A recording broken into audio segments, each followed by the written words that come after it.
Let's do it. Joe Musgrove, thank you for taking the time during your off season. I bother you enough during the regular season, so I appreciate it. Where do I find you today? What are you doing? We are out in the middle of the highway somewhere between Arizona and San Diego, heading out there for a wedding, and then we're going to spend about a week and a half out there, do Thanksgiving out there with some of my girlfriend's family, and catch the ASU U of A game next weekend, and then head back home. So Awesome. I haven't had a chance to really catch up with you since the very abrupt end, of course, of the postseason. First and foremost, how are you recovering after having surgery? yeah, I feel good. I'm not really sure how I'm supposed to feel throughout this whole process. I've never had this kind of surgery before, so kind of taking a little bit of what the trainers are telling me, a little bit of what I've heard talking to guys that have been through it before, and then another part just kind of listening to my body and letting things come to me. The biggest thing that I was told throughout this is like not rushing the front end of the recovery. Hmm. Kind of letting the next steps come to you. I have obviously 6+ months before I can even pick up a ball and throw. So any huge strides I make right now doesn't play a huge factor in the lead up to throwing. It's not like increasing the motion faster gets me throwing faster. It's pretty structured 6 months of no throw before I pick up a ball. So I'm really just trying to let the steps come to me, and I'm putting the effort in every day. I've seen a lot of progress. I'm really excited. The trainers are excited about where I'm at, but there's a lot that has to happen between now and me picking up a baseball. So we're not getting too far ahead of ourselves, but striving to get a little better every day.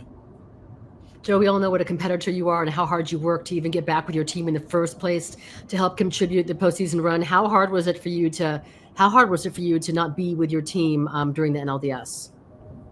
Yeah, I mean, it was more emotionally, frustrating than anything else. The arm had been in a pretty bad spot for a while, and I'm actually very grateful and happy with what I was able to get out of it. I learned a lot about myself throughout the times of not feeling good, and showed the kind of heart that I have to myself, for being able to push through and find ways to adapt and still be successful out there. So I feel like I became a better pitcher throughout that whole process. But for it to happen when it did, and for us to be on the kind of run we were on, playing as well as we had played in the second half and had some momentum going into the postseason, it was just, heartbreaking for me to have to, sit back and watch the rest from the sidelines. And, you try your best not to, suck the team down with you and feel everything that you're feeling. But at the same time, I wanted them to know how much, that this season meant to me, and, how close we had gotten to finishing it off, and how heartbroken I was that I wasn't going to be a part of it. But trying to, find the sweet spot in between, depressing and bringing everybody down and trying to motivate a little bit. But I just really wanted them to feel where I was at, and, the effort that we had put in as a group, and where we had gotten from, the 500 ball we played in the first 2 months of the year to playing as consistently well as we had down the stretch. It was really hard to walk away from. Joe, I know Mike Shildt, AJ Preller, your teammates have spoken about that your leadership, and that in a way that you led even more, even when you were injured beforehand, when you were in the injured list, how you were able to go ahead and really be a leader for this team. How do you expect your role to change over the next year as you rehab, back from this? Yeah, I think first and foremost, I got to, put myself first. That's going to be the most important. Like, this is a very long process, and, it takes a lot of consistency and dedication and commitment. So there's going to be times where I'm not going to be with the team on the road, or, be missing for doctor's appointments or whatnot. But, realizing that I have a job beyond just throwing a baseball for the team. They've committed to me for 5 years, and they've given me a lot of money to, not just perform, but to help grow the organization and, help some of the young guys coming up, even, guys like Dylan and Michael that are coming over. There's things that I can teach them, and there's things that they can teach me. So I really think it's going to be just, being available and being around. I think naturally I tend to, fall into those rabbit holes of analytic work and, data stuff. I just really enjoy that stuff. So I think there's an opportunity for me to kind of be more of a player coach next year. And that's another thing, like walk the fine line of not coming in all of a sudden like, oh, I'm going to show you guys how it's done, but offering my help where it's needed. And I'm going to lean on Ruben and Shildt a lot to kind of steer me in the direction where they feel like I'll be the most valuable. We've talked to, as a group, the three of us and all individually, about, the importance of me, being around the group for morale purposes, for experience, and just, for myself to be able to, insert back into the 2026 season and not feel like I'm a year removed from knowing my teammates and, being around the game. So. Speaking of commitments, I think the two biggest news so far in the offseason has been the extension for Mike Shildt and also for your pitching coach, Ruben Niebla. How big a deal is that? Let's start with Niebla. I told him this, that during the postseason when they had the starting intros at Petco Park, I don't know that anyone got a bigger ovation than a pitching coach, which seems really, really unusual. How big a deal is it to have your pitching coach locked up? Yeah, that was funny. For our opening day was, the loudest cheer came for Niebla, and then postseason, final series of the year, the loudest cheer was Vic Rodriguez. So yeah, I mean, that just it shows the the commitment and the work they put in, that it's seen and that it's valued, and that they're going to get what they deserve. As players, it's extremely difficult, especially in this organization. For the last handful of years, it's been like a revolving door of managers and staff, and as a player and as a group of players, it's extremely difficult to feel like you're constantly moving forward when it feels like every other year things are completely reset, and you got to spend the spring training getting to know your staff and getting to know how the coaches like to do things and what they expect. And it feels like you're kind of having to start over and kind of get some traction and get things going again, where having the year that we had with Shildt at the helm for the first year, and knowing that we're going to get him for the next three, and know that we have Ruben for the next three, and I think it allows us to really start making some consistent strides and building on what we've already started, as opposed to bringing a new staff in and having to throw everything out the window and start from scratch. So Ruben's been a big piece for me. I know he's helped guys like Randy Vasquez and Waldron, and introducing King back into that starting role from being in the bullpen. Help Dylan develop some of his pitches. He's just been a really big piece for all of us, and I think the biggest thing is knowing that we're going to have some consistency, and we can kind of map out a little plan over the next couple of years of where we want the game to be and the steps that we need to take to get there. So very happy. Last year, Joe, I felt like last year we asked junior teammates, especially over the past couple months, a million questions about the dynamics, Bob Melvin and AJ Preller. Now that you guys had a full year with Mike Shildt, was there a noticeable difference between the manager and AJ Preller and the front office as to the relationship, how it affects the clubhouse? Yeah, I mean, and I don't know how much of it is what actually happens as opposed to what the players are fed and what we see. Yeah. Sometimes there's just like that feeling around that, like there's a lot of tension, and things aren't right and guys are feuding, and you could feel a little bit of that with AJ and Bob, and no one really even knew what it was about or what the conversations were like, but it was something that kind of resonated throughout the organization a little bit. This year it feels like everyone's all aboard and pushing in the same direction. AJ's have always been a GM that's been very involved, and I say that in a good sense, not like overwhelming or overbearing, but he's a GM that knows the game really well. He scouts talent really well, and he likes to be involved in the game. So he's in the clubhouse constantly. We have conversations, one-off conversations with him, and it's really good to have that kind of relationship with your GM, who's ultimately at the top, calling the shots and bringing guys in. And they seem to be a really good pairing. And I think what AJ's best trait as a player, what I see as best trait is finding the right guys, putting those guys in roles and letting them do their job.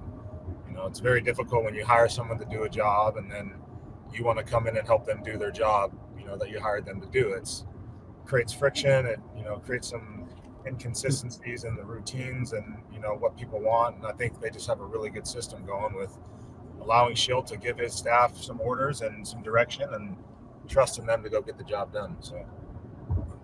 Speaking of relationships, we always enjoy watching who Joe Musgrove is hanging out with during the off season. It seems to be quite a bit of you and Jackson Merrill. What's that relationship like? What's it like having him around town?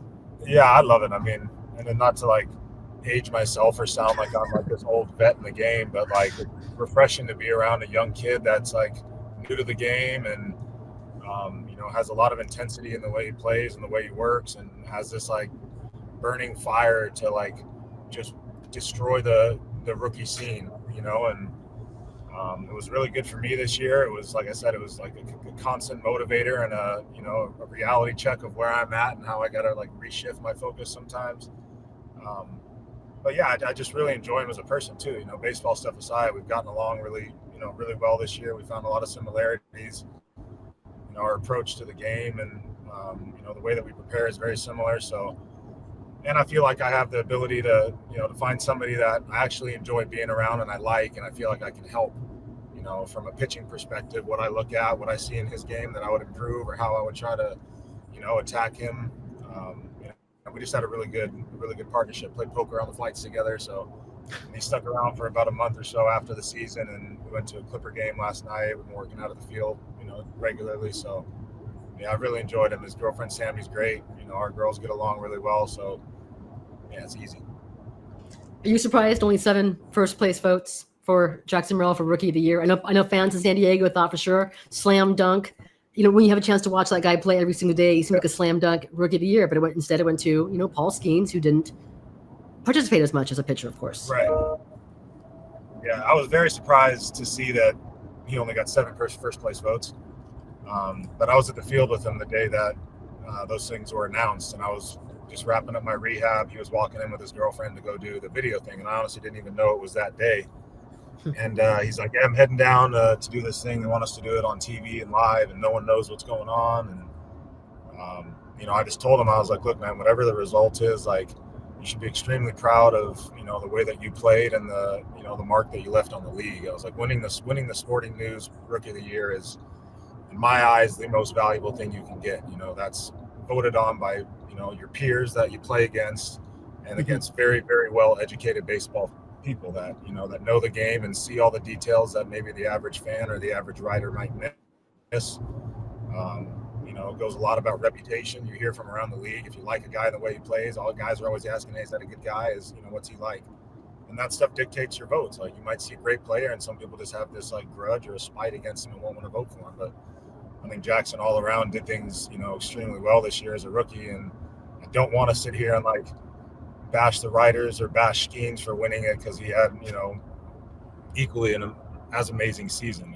For a rookie to come up and dominate the league the way he did, have a sub-2, the whip, the numbers with 2 strikes, the punch outs, everything about his game is unbelievable. But when you look at a Rookie of the Year award, I think a guy that is playing a premier position and a new position for the first year on a team like the Padres, where he, you can argue that he was a big factor in pushing us into the playoff contention for play 156 games as a rookie. Play Gold Glove caliber center field. Like, everything about it as a rookie, doing that and playing every day from the first game, traveling to Korea and doing all that. I know Skeens was there for a majority of the year, but the handful of starts makes a big difference. Having 4 or 5 starts he makes, but it's a big difference. So yeah, I feel Jackson that award, but it's so hard to pick. It's felt like a toss up between the two. So obviously we're biased being in San Diego and being his teammate, but it's hard to believe he only got 7 first place votes. A couple more, Joe, because my nephew, I need to take him to Belmont Park, and I appreciate you so much taking this time when you're on the road. Has AJ Preller asked you to learn any Japanese in case you need to make a presentation to Roki Sasaki on why he should come to the Padres? No, we got enough guys going over there to do their part. I know Darvish was just back over there seeing family. Yuki went home to see family. I'm sure they met up with them. I know they both have a good relationship. Yeah, AJ's good with that stuff. He knows a lot of Japanese, and I think my part is going to be to welcome him to San Diego and show him San Diego when and if he gets here. So yeah, I'm not worried too much about my Japanese yet. How big a window do you think you guys have? How big of a window? How big a window do you guys think? I know, like last year, I remember Blake Snell, at the end saying that he will never, ever, ever be on a team this talented. But I'll tell you this, the 2024 Padres were pretty darn talented, maybe the best roster you guys have had ever under AJ Preller. How big a window do you think you have? Some of the guys getting older, but then you have some youth like Jackson Merrill coming in the fold now. Yeah, I mean, I guess it depends on how you view it. Like, if you want to look at the papers and statistically say, like, this guy has so many years left and this guy is going to be a free agent at this point, or this guy is, out of options, whatever, you could put a handful of years on it. But honestly, I feel like with players that we have committed here, Mm-hmm. you know, for the next, you know, 4 to 5 years alone. And then you look at, you know, what AJ's able to do with, you know, working trades and, you know, finding elite talent and the international prospects. I mean, the window could be open for a very, very long time. And I think with the way that we're starting San Diego and the expectations that, you know, have been set by Shildt, you know, we're going to provide the organization an opportunity to win for a long time, you know, just by the way that we do things and the way we operate. We might not always have, you know, this caliber of a lineup and roster, but I think the way that we do things and the things that we're starting to implement as, you know, standards and expectations are going to carry on, you know, far past what we do on the field as players now. So. My last thing, I'm not sure. Have you ever listened to the Mookie Betts podcast, especially the one that he did with Dave Roberts after the World Series? I've seen clips of it, but yeah, I haven't sat and watched the whole thing. Were you surprised? I'm not sure if you saw that. You caught the comments that Dave had with Mookie about how, you know, top to bottom, this Padres that you guys were the best team in baseball, the most talented roster, and in some ways it felt like the NLDS was their World Series in terms of caliber. Any surprise at all by those comments? Did it feel like that with you guys? No, we're the best team top to bottom, but I mean, it doesn't matter a whole lot. Like, you can look as good as you want, but it comes down to how well you play in a 5-game series, and you know, they played extremely well. I don't feel like we did a whole lot in that series to give games away. You know, maybe there's a few missed opportunities. You make a few pitches here, you get a base hit here, the game changes, but you know, that's baseball, and that's what makes the games what they are. Is, you know, certain teams make pitches, some teams don't. And you know, you look at the way the game finished. Darvish, you know, pitches his ass off, and throws 2 games, 7 innings, you know, near hitless. You know, for his last 2 starts of the year, and it doesn't go our way. So I don't know how. I mean, I'm not buying into that whole Mookie and Dave Roberts. Like, that's like their whole theory now is like, oh, the Padres were the best. I don't know if that's, you know, we don't need to hear all that. You know, we felt good about how our team was. We just ultimately weren't able to get it done. Like, they played really good baseball, and for a team that, you know, had a bullpen that struggled as much as they did this year, and the lack of starting pitching that they had, it was pretty impressive to see the way they, you know, were able to manage to stay in first place all year and obviously push all the way through to a World Series. It's a, you know, hell of a season by them. Sorry, my nephew's trying to wave at you. You can just wave at Joe. I have to ask one more question. Say hi to Joe. Yeah. Okay. That's August. Okay, I'm sorry, Joe. One more last. I ran into your dad outside a tunnel just a couple months ago, and he had mentioned that he listened to, you know, me and Darren on the radio for the past, I don't know, 15, 20 years ago. And I know radio is different now. How do you consume your media? How do you and most of your teammates consume your media? What platform do you look to? I think it's a mix, probably. I have like people that I trust and follow on Twitter. I don't trust a whole lot of, like, you know, the headline clips, so I always try to like read a little bit about it, not just trust the first thing I see. Yeah.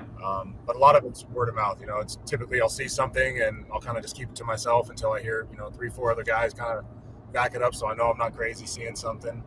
But yeah, it's typically, you know, Reddit, Twitter, Instagram, especially for baseball updates. It's like, you're refreshing your Twitter like around the deadline. It's always Twitter that everyone's going to get the updates. But yeah, that's, I don't know, probably a mix of those. Reddit, Twitter, Instagram. Got it. That's invaluable, Joe. Great research here. Joe, thank you for your time. Thank you for putting up with my technology and some of the issues, the hiccups that we were having. I really appreciate it. I look forward to seeing you around town in San Diego soon, and have a great holiday. All right, Marty, thanks.